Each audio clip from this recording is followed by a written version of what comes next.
So, Dustin and I have shared time and time again when it comes to things like Easter and Christmas and special holidays and whatnot, trying to come up with little, what I'll call one-off teaching sessions, because there's only so much you can sort of do. Christmas, you go back to the same verses and stuff. And I got to thinking this year about New Year's. I've never taught anything specific on New Year's. I've usually started a new series or other things. And I got to kind of thinking about New Year's itself.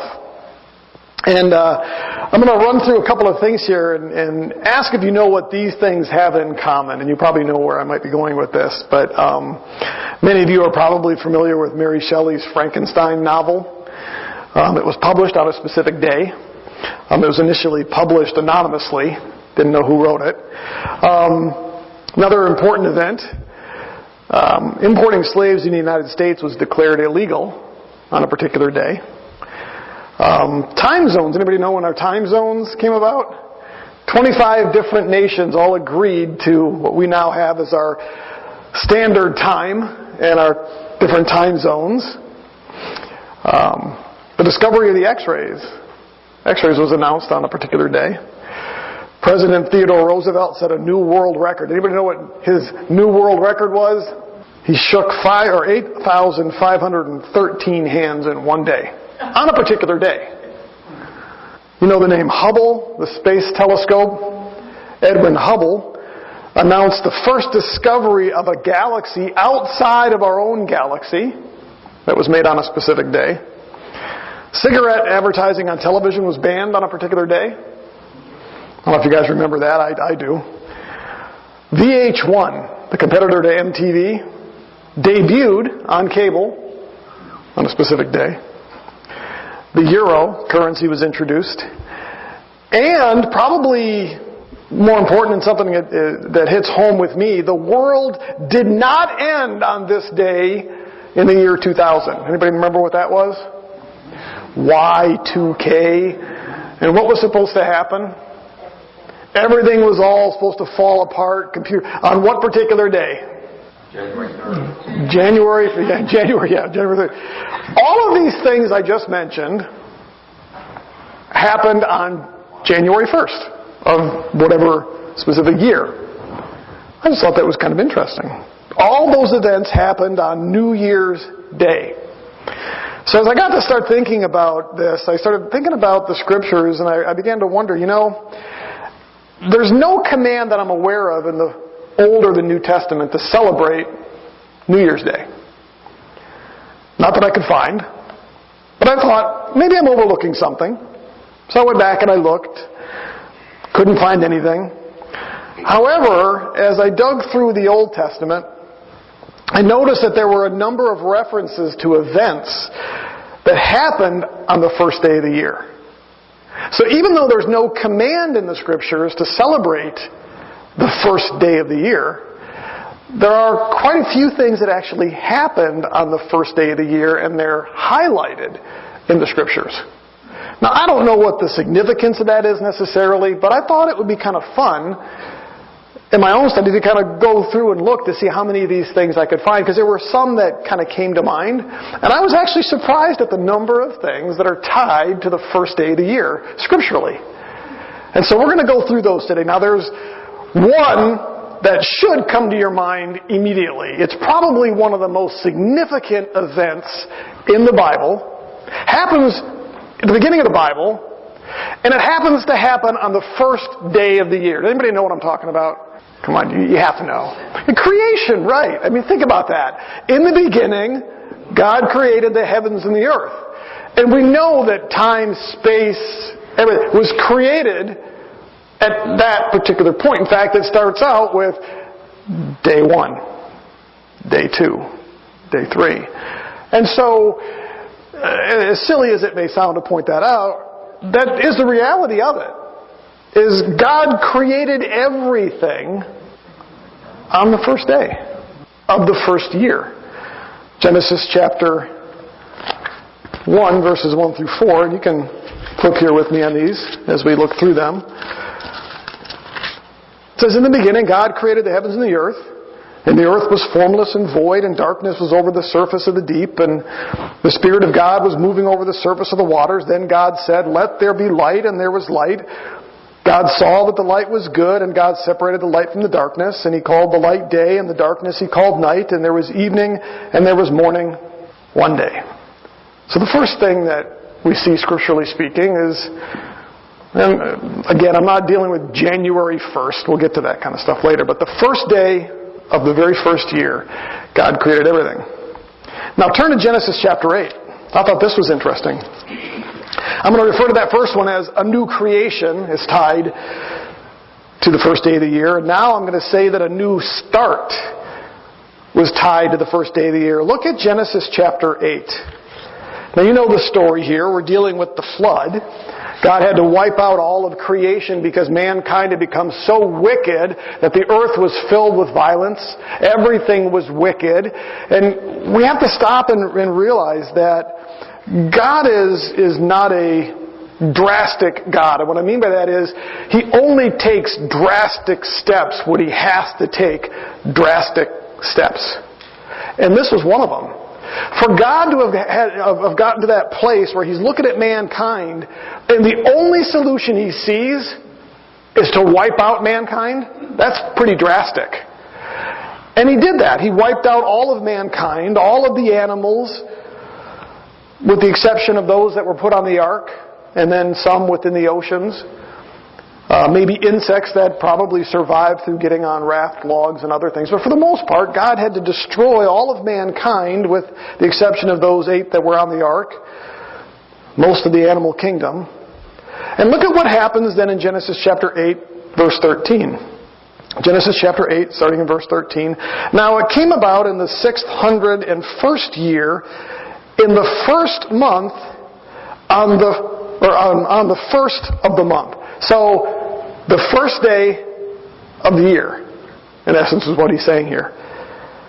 It says, the water was dried up from the earth. Then Noah removed the covering of the ark and looked, and behold, the surface of the ground was dried up. In the second month of the 27th day of the month, the earth was dry. But what actually happened? On the first day of the year, it says that Noah opened up the ark and looked out. The flood was now done. The end of God's destruction was finished, and now we begin a new chapter in human life. And it happens to have started on the first day of the first month. I thought that was interesting, considering creation starts the clock, if you will, and then this recreation, this new start to God's creation happens also on the first day of the year. I thought that was kind of interesting. Another thing interesting, Exodus chapter 12, God does something rather interesting when He's talking to Moses and He's taking Israel out of the land. Remember, they had been in captivity for 400 and some years.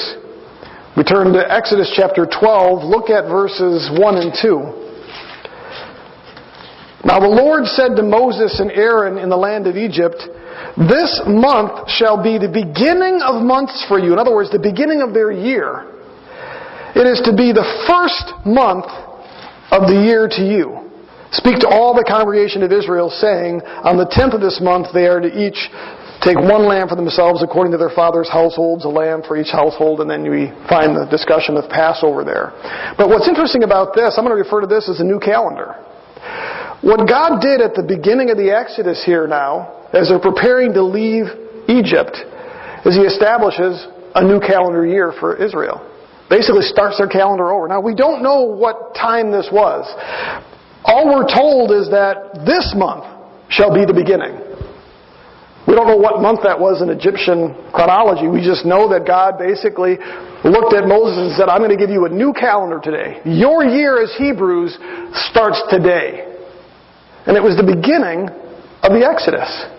Again, you get this idea of sort of this new thing that God is doing. You know, you have the creation, a new creation, then you have this new creation when He restarts things after the flood, and now you have Him taking Israel out of Egypt, which begins ultimately their role as a nation.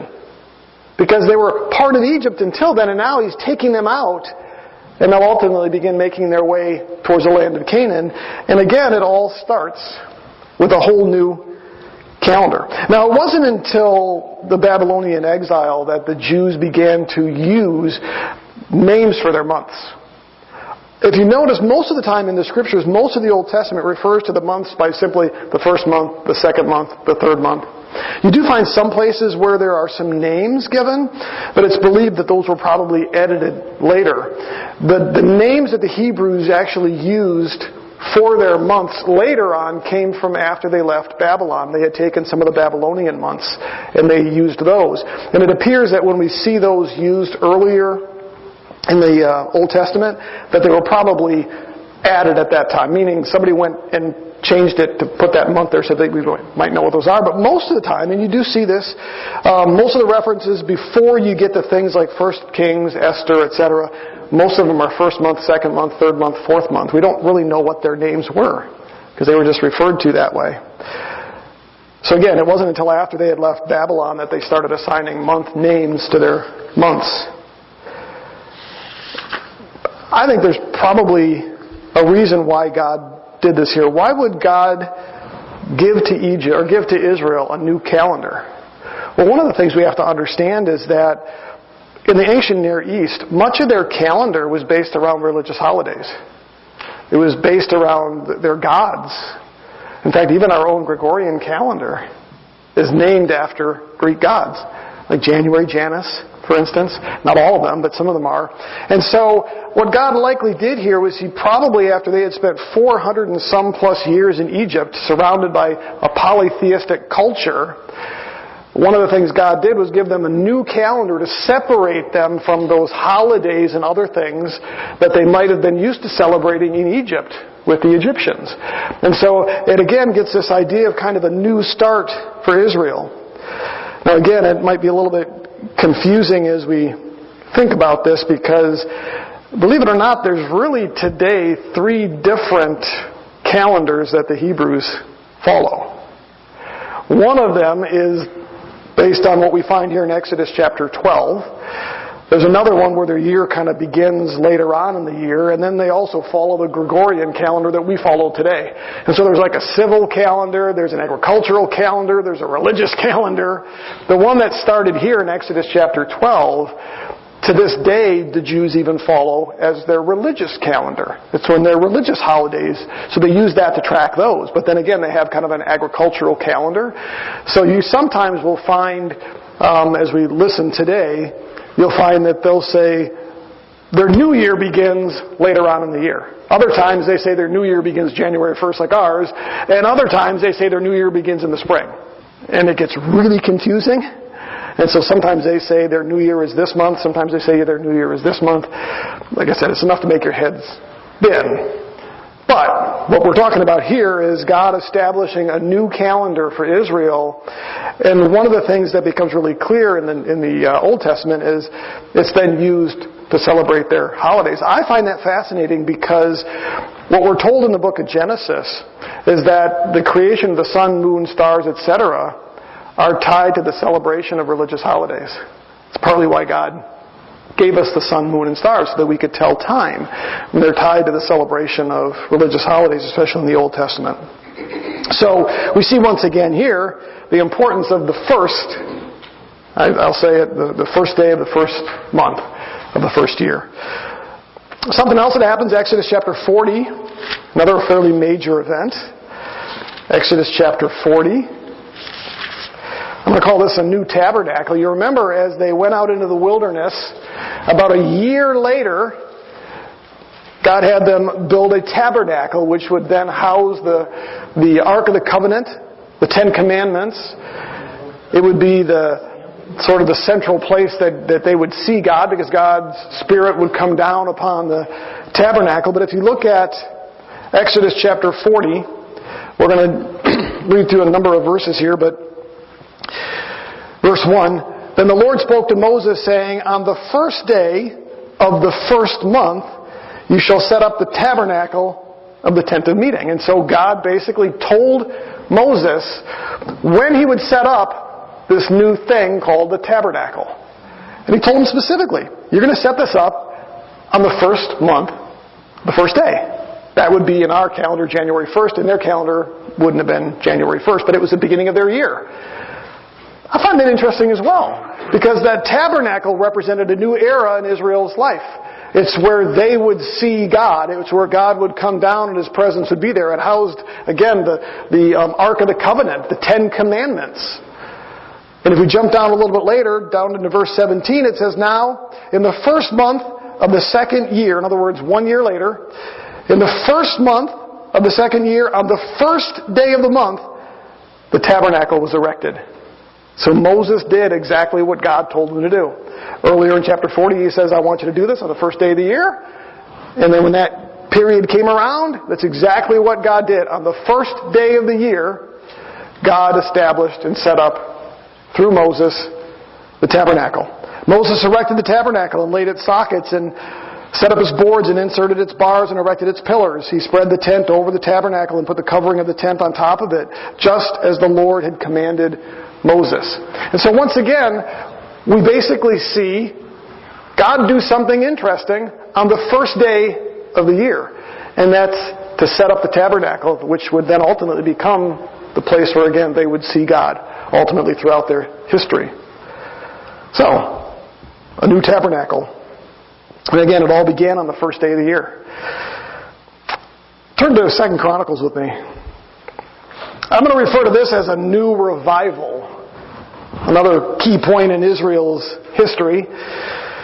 You remember that after Solomon, the kingdom split in two. You had a lot of turmoil. You had Israel to the north with 10 tribes and Judah to the south with 2 tribes. And of the 20 kings that ruled Judah before they had been taken off into captivity, only 6 were considered good kings. So out of the 20 kings that ruled Judah, and this has nothing to do with the northern kings, but out of the 20 kings that ruled Judah, only 6 of them were considered good kings. 2 of them initially started off as good kings, but then fell apart and became wicked kings. The rest were wicked through all of their reign. Of all of the evil kings, probably the worst was a king called Ahaz. We learn about him in 2 Chronicles. Go ahead and turn there with me. Turn to 2 Chronicles.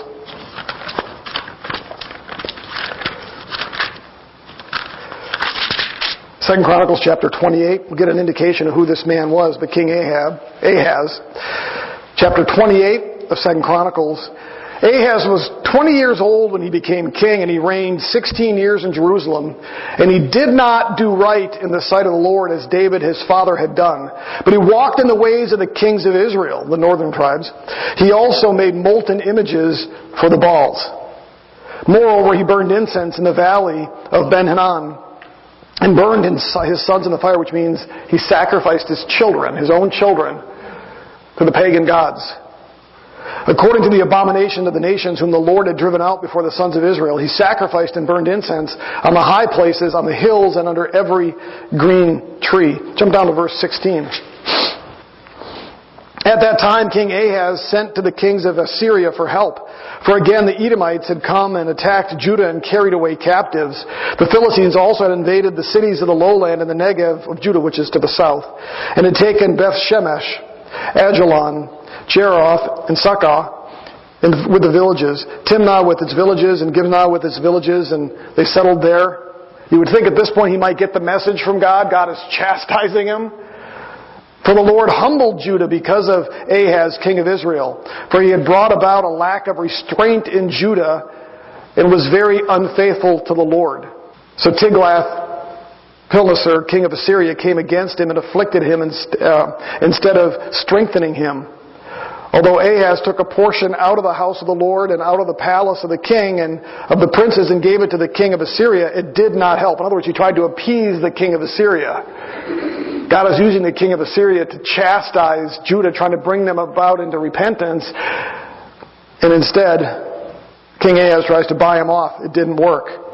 Now, in the time of his distress, this same King Ahaz became yet more unfaithful to the Lord. So he's being chastised, and instead of turning around, he doubles down. For he sacrificed to the gods of Damascus, which had defeated him, and because of the gods of the kings of Aram helped them, I will sacrifice to them, and they may help me. But they became the downfall of him and all Israel, and you can finish reading that on your own if you want to. But Ahaz was a wicked, wicked king. And generally speaking, what we see throughout 1 Kings and 2 Kings, through 1 and 2 Chronicles, as the king went, so went Israel. When a wicked king ruled Israel, Israel became wicked. The people began to be wicked. They followed their leaders. And so we find that during this very challenging, difficult time with Ahaz, Israel was very, very wicked. They rebelled against the Lord. They burned incense to the Baals and to the Asherah. But then God rose up a man named Hezekiah. Hezekiah was one of the good kings. In fact, he was probably, aside from David, one of Israel's best and most faithful kings. He was a good king who did right in the sight of the Lord. In fact, I would again say that he was probably one of the best and most faithful kings. It still boggles my mind that he came after Ahaz. I don't know how that always happens, but it does. The Lord had control of his hearts. One of the things that he did was he reopened the temple because the temple had been shut down. Turn to 2 Chronicles chapter 29. Verse 1.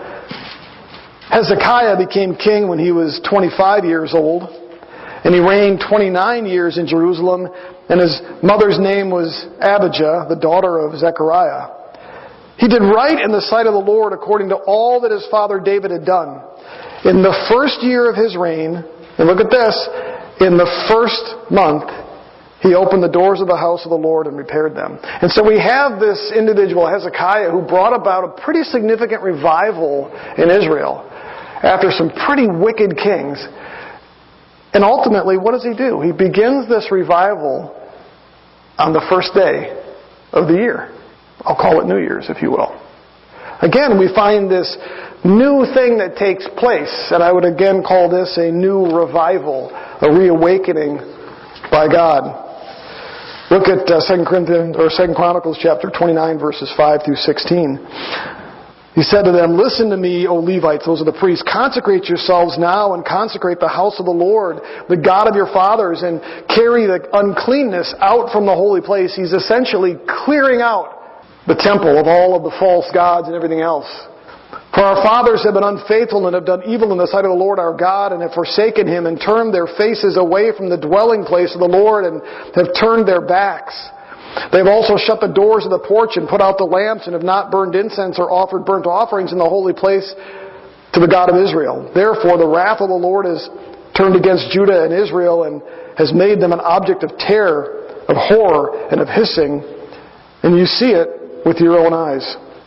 For behold, our fathers have fallen by the sword, and our sons and our daughters and our wives are in captivity for this.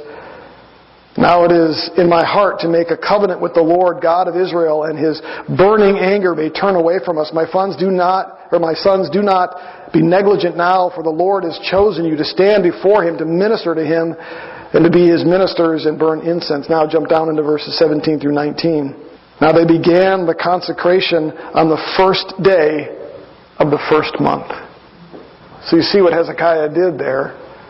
He basically goes in and cleans house on the temple, reopens it, puts the doors back on, clears out all the unholy stuff that was in there, grabs a hold of the priests, chastises them, and then says to serve the Lord.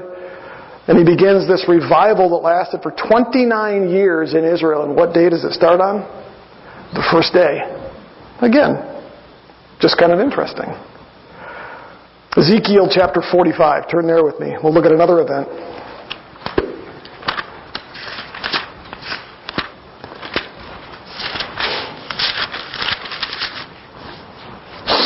Ezekiel chapter 45. Let me give you a little bit of background on this. So, Ezekiel was a contemporary of Daniel. You may know that.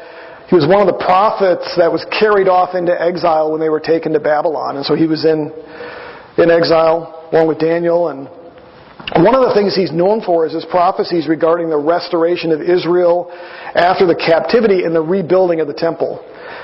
His prophecies regarding the temple include incredibly detailed descriptions. The overall size, measurements, and the internal and external layout of the temple is given by Ezekiel. Construction of the altar and the instructions and ordinances for the priests were provided by Ezekiel. The size and the location of the land, including all of the land outside the temple, how the temple would sit. All of these things are given by Ezekiel, including instructions on sacrificing and the celebration of feasts. But there's one specific thing that God commanded to take place every year on the first of the year. Turn to Ezekiel chapter 45, verse 18. Just one verse. Thus says the Lord God, in the first month, on the first of the month, you shall take a young bull without blemish and cleanse the sanctuary. And so we have Ezekiel who's been giving instruction on exactly how to rebuild this temple, to provide God's presence again, if you will, because that's what the temple represented. And so as he lays all that out, then we discover here that the Lord says now, once that temple's been reestablished, every year on the first of the year, I want you to sanctify that temple. Sacrifice the bull and re-sanctify the temple. Every year after that. So we have this new temple being built, and again this renewal of God's relationship with Israel, again starting and being reminded to do this on the beginning of every year on the first day of the year. Another one I have is what I'm going to refer to as a new beginning, and it has to do with Ezra. Ezra chronicles the return of two primary groups of Jews to Jerusalem from Babylon after captivity and focuses on rebuilding the temple. Restoration of God's relationship with Israel as well. It introduces a new beginning for Israel, because remember they had been in captivity for at least 70 years. And so what we're going to see here is, again, a tie to the first of the year with God sort of reestablishing His relationship with Israel when they return back to the land out of Babylon. In the book of Ezra, the first six chapters or so cover the return of the first group of Jews under Zerubbabel. Remember, the king of Persia had given a decree that they were allowed to go back. And so a group of Jews go back to Israel. They're supposed to start rebuilding Jerusalem. So 50,000 Jews return to Jerusalem. They initially begin working to rebuild the temple.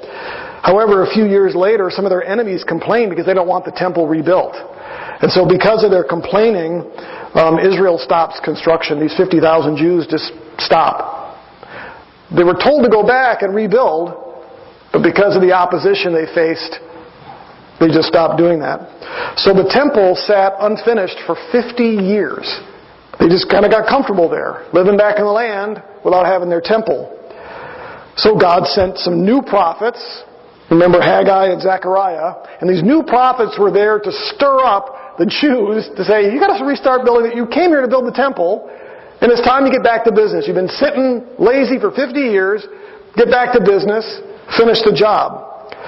But once again, their enemies complain, so they go to the king of Persia, King Darius, and they basically complain to him. You can't let the Jews do this.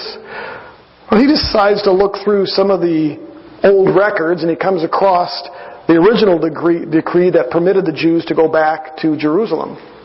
God moves his heart. And instead of siding with Israel's enemies and saying, yeah, we don't want this temple to be rebuilt, he sides with Israel, and he gives a new decree.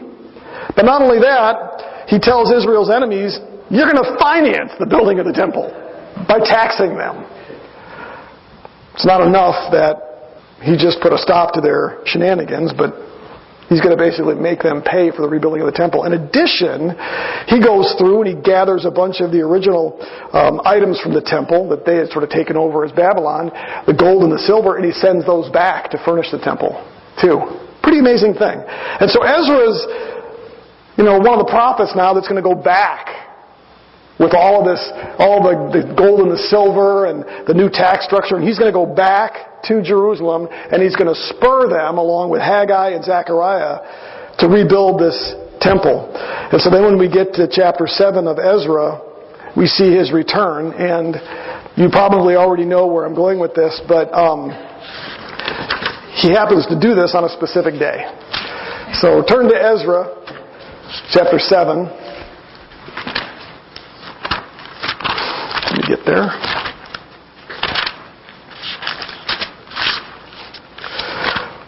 Come on. Ezra chapter 7, verses 1 through 10. Now after these things, in the reign of Artaxerxes,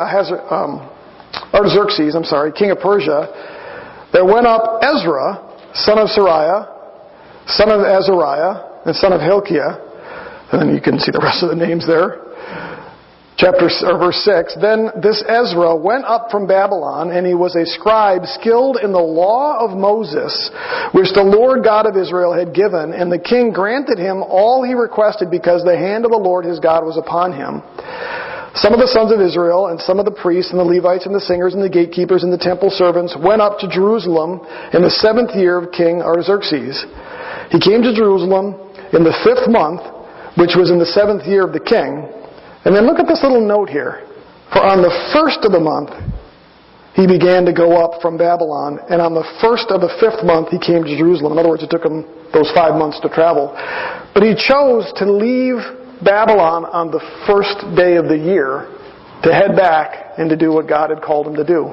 Just a little weird note. I'm struck by this sometimes as to why God might do that with the Scriptures. Doesn't add a whole lot to the text, but it's interesting that God includes this note about it being the 1st of the year when Ezra chose to leave and to head back to Jerusalem to carry out God's command. And so what we have here is basically a new beginning. If you remember the story of Ezra, one of the things that Ezra does is he reintroduces the law, God's word to people. One of my favorite passages is Ezra 7:10, and it's just interesting how God used Ezra. We have the temple in place being built, but then more important than that, you have the reintroduction of God's law, God speaking to the people. And again, how important this is that he happened to leave there on the 1st of the year, I don't know. It's just interesting when we see this pattern, the number of things that happen on the 1st of the year that all have some aspect of newness to it. Again, here being this new beginning for Israel, when they would be revitalized by the rebuilding of the temple and the speaking of God's word once again, something that they likely hadn't had while they were in Babylon. Now, the one last thing I'll mention here, and I'm going to be real honest and tell you this is highly speculative. Okay? I'm going to refer to this simply as a new salvation. It's not as concrete, but I want to share something with you that's rather interesting, at least something speculative to think on sometimes, but we have to be very careful what we put our stake in. Most Bible scholars believe that Jesus was born in the spring, okay, which officially began in the 1st month of Israel's calendar year. The calendar that God gave to Moses in Exodus 12, that 1st month was spring. And most scholars believe that Jesus was born in the spring. And part of this is because when Luke mentions the shepherds being out with their flocks at night, that's something they did in the spring. It was too warm to do that in the summer months. And so most believe that that's a reference to the spring time. And we remember that that's when Jesus was born. The shepherds were out in their field. The angel appeared to them. They went and then saw the baby Jesus in Bethlehem. Now there's another reference that supports this idea of spring as well. Luke chapter 1 verse 5, it says, in the time of Herod, king of Judea, there was a priest named Zechariah. And then here's an interesting comment, who belonged to the priestly division of Abijah. Now the reason that's kind of important is because when David set up the lineage of priests, what he did was he created 24 groups of Levite priests. And these priests would serve in the temple. And one of the groups was from Abijah's descendants. And so one of these 24 groups of priests would have been Abijah, the line that Zechariah was a part of. And so these groups served for 1 week at a time, but twice a year. And I know this is going to make your head spin a little bit. And so essentially, you had these 24 groups of priests that would serve a week, and they would rotate. Group 1, Group 2, Group 3, And then they would start over again. And so each group would serve twice a year.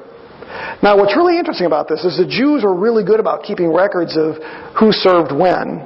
And we have records of this in the Dead Sea Scrolls and the Jewish Talmud that tells us which groups served when on which dates. And what ultimately happens with this is that there's a number of scholars that have determined that they could figure out when Zechariah was serving in the temple. And when they do all the math, it indicates that they know when Moses was conceived, which then tells them when Jesus was conceived, which then tells them when Jesus was born 9 months later. And when they do all the math, what they come up with is that Jesus was born during that first month of the year, in the spring. Now, how significant, how important is that? Since the Scriptures don't tell us outright, Jesus was born, But it is rather interesting considering that what's brought about by the birth of Christ is a whole new era in human existence. It's God in flesh working out His redemptive plan that started all the way back in Genesis chapter 3. And while I'm not going to put a stake in it, what I'm going to say is it's rather interesting. It's not shocking or surprising with everything we've seen so far where God has done so much in the Old Testament that's tied to the first day of the year that it wouldn't be shocking if He took that most significant, most important event in human history, God becoming flesh, which makes salvation possible. It wouldn't be all that shocking that God did that at least in the first month of the year, maybe even the first day of the year. But again, it's speculative. Sometimes it's okay to speculate. I'm not going to make some doctrine or theology out of that. But at a minimum, it seems pretty solid that Jesus was born in the springtime. I think we can biblically make at least that argument, which would likely put that at the beginning of the year, at a minimum. So again, somewhat speculative. Some have gone as far as to say they can actually calculate the day that Jesus was born. I don't know that that's really possible, but it has to do with when the dates, when Zechariah would have been in the temple, when he discovered that his wife was pregnant with John the Baptist. So some will go as far as to say they can pinpoint the days because they know the exact days that Zechariah would have been serving in the temple. And he would have served twice that year, once in the spring for a week, once in the fall for a week. And so I wouldn't go that far. But I think it's fun to speculate sometimes, especially with such an event, because everything we've seen with what we've looked at here, there are a number of events that took place on the first of the year. Why not this one? The most important, most significant event of history. So, there's no biblical command to celebrate New Year's. God never told us we had to celebrate that. There's actually no evidence that the early church celebrated the first of the year. In fact, there are some, I'd say even many Christians who believe that celebrating New Year's Day is something the church shouldn't do. Some would refer to it as sin. They're saying it's, the pagans celebrated it. I was doing a little bit of digging and came across an article titled 5 Shocking Reasons You Should Not Participate in New Year's Celebrations. And I thought this might be fun for us to run through. And my point here is not to mock those who don't believe we should celebrate Christmas. Okay, I don't want to do that. Not Christmas, but New Year's. There are many who don't think we should celebrate Christmas or New Year's or other things. But and I've got a point with all this. So here's the 5 reasons given. The first reason was God does not, and that was all capital letters, emphasized by them, God does not view January 1st as the first day of the year. And they cite Exodus chapter 12. I would agree with that, January 1st was not the start of the Jewish calendar. Okay, that's the Gregorian calendar, that's us. So they argue, well, because God didn't do that, God gave us a calendar in Exodus 12, if anything we should follow that.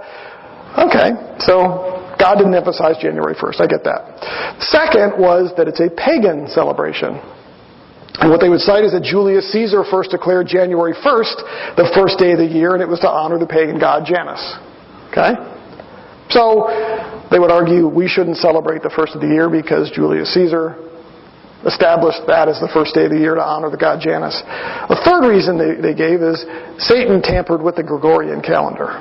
And this one I thought was an interesting one. What they cite is some of the months have been shifted. In fact, I watched a video about this not too long ago, just kind of for kicks. You notice that October comes from the word octa, which means 8. But what month is October? The 10th. And see, they would argue, Satan shifted our calendar because October really ought to be the 8th month, not the 10th month. And that's proof that Satan is behind the calendar. And then they would argue the same thing is true then of September, November, and December, which means 7, 9, and 10, but Satan made them the 9th, 11th, and 12th months. So Satan is somehow behind our Gregorian calendar. He shifted all the dates. It's to deceive us, and therefore we shouldn't celebrate January 1st, because apparently January 1st really isn't January 1st in spite of what Caesar... You get it, right? Another reason given is that New Year's celebrations are chaotic. And they cited, people get drunk, kiss total strangers, go out at night wearing tuxedos and gowns, they play loud music, they fire guns into the air, and they shoot off fireworks. All of this is chaos, and our God is not a God of chaos. So we shouldn't celebrate New Year's. They didn't mention any of the games like Green Bay playing the Vikings tonight, which could be chaos. But that's another reason why we shouldn't celebrate it. Then lastly, true Christians should imitate Jesus Christ, and Jesus never celebrated New Year's. Okay, again, I don't mention these to mock those who don't celebrate New Year's, or honestly believe that it's wrong to celebrate New Year's. One thing we've learned from the Scriptures is that we have a certain amount of liberty. And just as we are told that we should be able to exercise our liberty and in our own good conscience celebrate, Paul, we even talked about this in Colossians, gives the right to celebrate days and months and years if we so choose to, as long as we don't do them thinking that somehow we're gaining God's favor by doing them. But He gives us the freedom to do that. In 1 Corinthians, He gives us the freedom to exercise our religious liberty as well. But we're also told that we're to respect those who disagree and choose not to celebrate those things, which means that those of us who choose to celebrate New Year's or choose to celebrate Christmas ought to be able to do so in our own good conscience. But it means that we shouldn't allow others to judge us in relation to that, nor should we judge them for not celebrating those things. But, again, when I look at this, I don't see any value, or I don't see any harm in celebrating New Year's, especially when we do it in light of what we've seen already. Again, there's so many things in the Old Testament. I was surprised and shocked by these things. You know, creation, the beginning. We see the new start after the flood and God destroying the earth, and when He restarts, He does it on the first of the year. We see this new calendar that He gave to Moses primarily for the purpose of regulating their religious culture and society. And so He restarts, gives them a new, I'll say, January 1st, that takes them out of Egypt and away from all of the pagan things. We see the first tabernacle being dedicated. It started on the first of the year. We see this revival with Hezekiah that started on the first of the year. We see the temple being cleansed on the first of every year as a reminder to keep that holy. We see the new beginning under Ezra, when Ezra went back and he chose to do it on the first of the year. He could have chosen any time to go back, but he chose the first of the year to start his trek back to Jerusalem. And so we see all those things, and then even the possibility that Jesus being born in the spring, the beginning of the year. Now, again, no command to celebrate, but I would say there's enough evidence to suggest that God has a fondness for the beginning of the year. Since He did so many things at the beginning of the year, I don't think it would be unexpected or unusual for us to look at the first of the year and say, how might we take the first of the year When the rest of the world does go out and celebrate by drinking and kissing strangers and all that other stuff that they do, is it wrong for us to look at the first of the year and reflect on what God may do anew and afresh with this year? Dustin's already kind of mentioned here how 23 started and how 23 ended. I think it's all a good thing for us to look at the first of the year and ask ourselves, how might this year be different than last year? How might I honor Christ going forward? What might God do in this year with me that might be new and fresh? I had this great conversation. Kimberly and I went up to Green Bay all by ourselves, and we had time in the van talking, and we talked yesterday quite a bit about the ministry that she's had with people at work and what she expects going forward and what her life might bring about in this next year. I think those are all good things. God seems to have a fondness for the beginning of the year. I think it's okay for us to have a fondness for that as well, but again, I think the focus needs to be on what God will do. I'm not one in making New Year's resolutions because I'm not driven by those types of things, but some are, and I don't necessarily think that's a bad thing. But anyway, so I thought this was a kind of a fun way to start off our new year. We're going to start a new series next week looking at Abraham, which I think will be an enjoyable time for us as well. But again, as we think about this new year, what God may have in mind for us, for the church, for believers all over the world, I think we can go ahead and we can celebrate that and pray that God will be glorified and honored in 2024. Amen?